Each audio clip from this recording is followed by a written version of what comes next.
Hello everyone. तो आज हम भारतीय न्याय संहिता के बैरक से स्टार्ट करने वाले हैं। And even before we go on to section number 1, there are other various things जो हम पहले समझेंगे। तो let me show you and share my screen with you so that it will give you better view. आप bare act देख सकते हो और अकॉर्डिंगली साथ में आप फॉलो कर सकते हैं। If you have your own bare act with you right now, that would be the best thing. So here's the screen.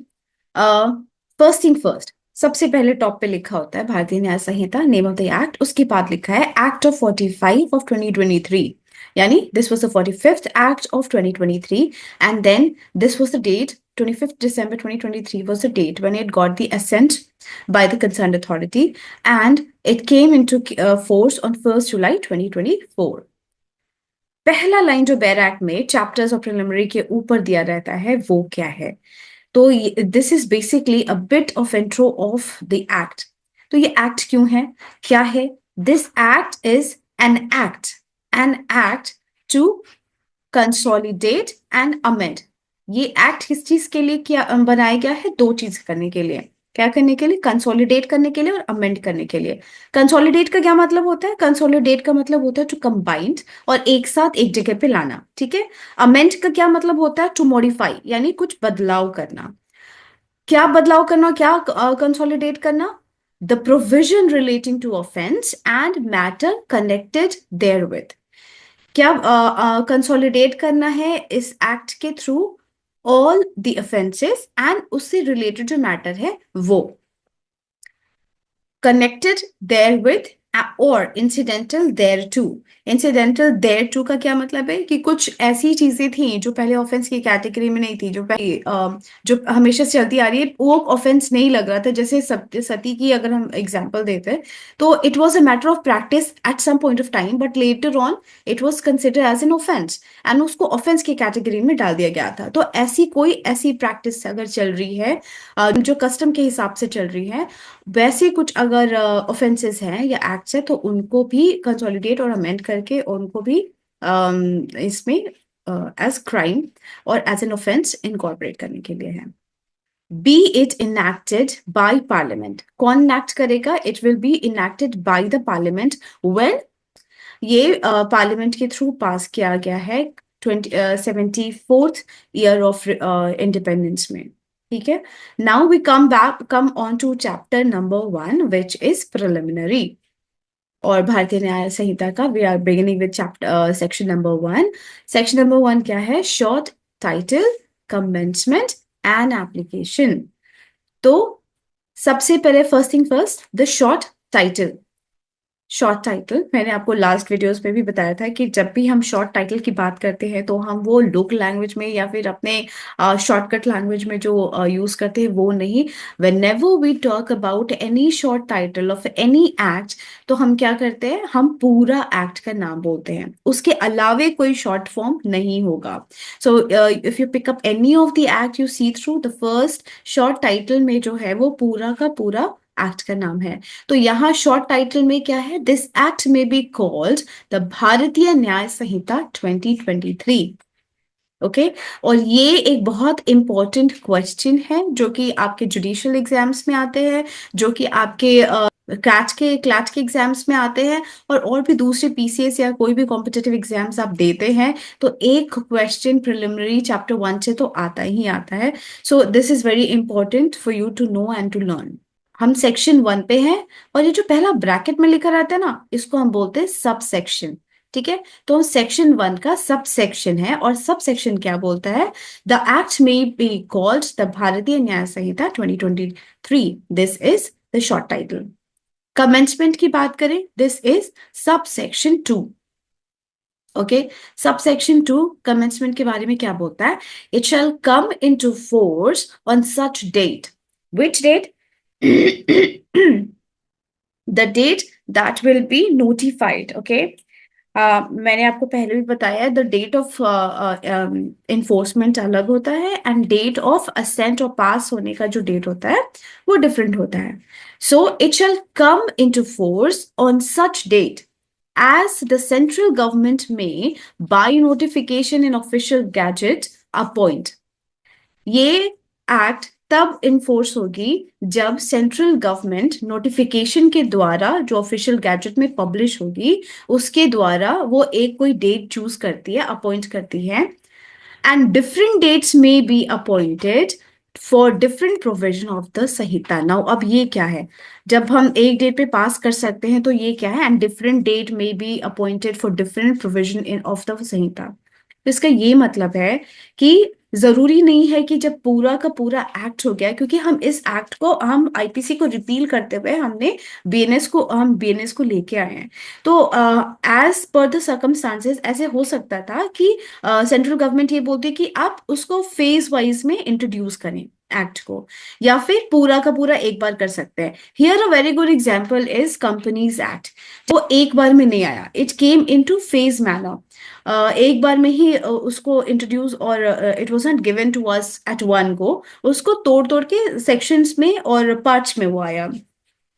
तो पर यहाँ पे हम क्या देख रहे हैं कि ये पूरा का पूरा whole in all in all ये पूरा एक साथ ही पास हुआ है।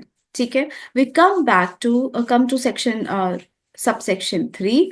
और सबसेक्शन 3 क्या कहता है, every person shall be liable to punishment under this Sahita and not otherwise for every act or omission contrary to the provision thereto of which he shall be guilty within India। ठीक है, अगर मान लो एक बंदा है, वो कोई mistake ऐसा करता है which is a punishment, which is offence इन नेपाल, तो क्या वो उस पनिशमेंट के लिए इंडिया में लाइबल है? इंडिया में रहता है, उसने इंडिया में ये ऑफेंस किया है। The answer is no. जो भी ऑफेंस इंडिया में, जो भी एक्ट इंडिया के अंदर उसको ऑफेंस की कैटेगरी में डाली गई है, और कोई इंसान वो गलती करता है, वो एक्ट करता है, तभी वो लाइबल होगा पनिशमेंट के लिए under this Sanhita in India. ठीक है, the person shall be liable to punishment under this Sanhita and not otherwise for every act और omission contrary to the provision thereto of which he shall be guilty within India। अब से for example एक दोस्त ने दूसरे दोस्त से promise किया कि मैं तुमको शाम को पार्क में मिलूंगा, हम खेलेंगे, और वो अपना प्रॉमिस नहीं रखता है और वो शाम को नहीं आया, तो क्या ये एक ऑफेंस हो सकता है? The answer is no, because ये कोई ऑफेंस भारतीय न्याय संहिता में इसको ऑफेंस की कैटेगरी में नहीं डाला है। तो even if he breaks his promise, he is not guilty of any offense under the Bharatiya Nyaya Samhita। Now let us see subsection 4। Any person liable by any law for the time being in force in India be tried for an offense committed beyond India shall be dealt with according to the provision of this Sahita for any act committed beyond India in the same manner as if the act has been committed within India। तो ये जो section है ना, वो territorial extent की बात करता है। तो ये सबसेक्शन कहता है कि कोई ऐसा बंदा है जिसने इंडिया के बाहर कोई ऑफेंस किया है और वो वापस भाग के इंडिया आ जाता है छिपने के लिए, तो ऐसे में अगर ये बंदा पकड़ा जाता है तो he will be charged and he will be tried for the offences of this Sanhita. और जैसे कि कोई नॉर्मल इंसान इंडिया में रह रहा होता, उसने कमिट किया है कोई क्राइम, उसको जिस तरीके से जो लीगल प्रोसीडिंग्स चलती और वो जिन ऑफेंसेस के लिए चार्ज्ड होता, वैसे ही ये बंदा irrespective of the fact that he has committed the crime beyond India, लेकिन उसको उसी तरीके से पनिशमेंट दी जाएगी, और जो कि इस संहिता के अंदर किसी नॉर्मल इंडियन सिटीजन को मिलती। अब सबसेक्शन 5 देख लेंगे।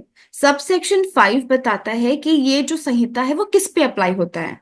The provision of this Sanhita shall apply to any offence committed by. कौन लोग हैं जो ऑफेंस कमिट करते हैं तो इस संहिता के अंडर चार्ज होंगे? वो हैं any citizen of India in any place without and beyond India. ये तो समझ में आ गया कि कोई भी सिटीजन, मतलब कोई भी इंडियन सिटीजन है, अगर कोई अपराध करता है तो वो ये संहिता उसके ऊपर अप्लाई होगा। ठीक है, लेकिन इन इन एनी प्लेस, अगर अब इंडिया में कहीं भी ये इंडियन सिटीजन कहीं भी रह रहा है तो उसके ऊपर अप्लाई होगा। विदाउट एंड बियॉन्ड इंडिया का क्या मतलब है कि वो इंडियन सिटीजन है लेकिन मान लो वो फॉरेन गया है, अब्रॉड गया है घूमने के लिए, अगर तब उसने कुछ ऑफेंस यहाँ पे किया था वो पे, क्योंकि वो इंडियन सिटीजन है, वो जब भी वापस आ रहे हैं या पकड़ के इनको जब वापस लेके आते हैं तब ये संहिता उनके ऊपर लागू होता है। आप मोस्ट ऑफ द केसेस में देखोगे कि जो अब्सकॉन्ड करते हैं वो इंडिया के बाहर चले जाते हैं, क्योंकि जैसे ही वो इंडिया के बाहर जाते हैं तो संहिता उन पे लागू नहीं होती है। तो बड़े बड़े जो ऑफेंडर हम देखते हैं बहुत सारे केसेस में, बी क्या कहता है, वो कहता है any person in any ship और aircraft registered in India wherever it may be. अब says any person on any ship, तो आप शिप पे हैं, आप इंडिया की जमीन पे नहीं है, लेकिन आपने शिप में ऑफेंस किया है। कौन सी शिप पे? वो शिप जो रजिस्टर्ड है इंडिया में। तो अगर आपने किसी शिप पे जो इंडियन शिप है उस पे कोई क्राइम किया है तब आप इस संहिता के अंदर ये बुक्ड होंगे, and this Samhita will be applied on you.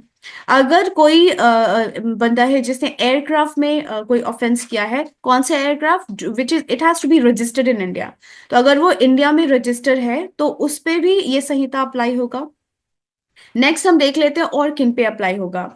और ये मैटर नहीं करता है कि वो इंडियन ओशन में है कहाँ पे है। अब अगर इंडियन रजिस्टर्ड शिप या एयरक्राफ्ट है, अब ये यूएस के वाटर बॉडी में चले जाता है, पैसिफिक ओशन, अटलांटिक ओशन, कहीं भी चली जाती है, तो it shall be, the person shall be equally liable and he will be booked under the Samhita. Likewise वैसे ही जैसे कि ऐसे लगता कि वो इंडिया में ही है, क्योंकि he has committed an offence on any ship और aircraft which is registered in India. ठीक है। अब सी कहता है कि any person in any place without and beyond India committing offence targeting a computer resources located in India. So अगर आप India में बैठे हुए और किसी एक कंप्यूटर से आपने कहीं किसी डेटा चोरी कर लिया और डेटा को चोरी करके कहीं सेल ऑफ कर दिया, या कुछ भी ऐसा इलीगल काम by the mode of a computer अगर आप करते हैं, आप इस संहिता के अंदर बुक होंगे। अब इसमें एक एक्सप्लेनेशन मेरे को देना आपको। हम जब हम सब सेक्शन 4 पढ़ रहे थे तो हमने देखा ऑफेंस इन इंडिया, तो अब ऑफेंस का मतलब क्या होता है, तो यहाँ हम एक्सप्लेनेशन देखेंगे। तो एक्सप्लेनेशन में ऑफेंस का मतलब ही एक्सप्लेन कर रहे हैं। वो कहते हैं the section says in this section the word offence include every act committed outside India which if committed in India would be punishable under this Sanhita. तो ऑफेंस का क्या मतलब है? और कोई भी ऐसा एक्ट वो या तो इंडिया में किया गया है या तो बाहर किया गया है, या तो इंडिया के बाहर किया गया है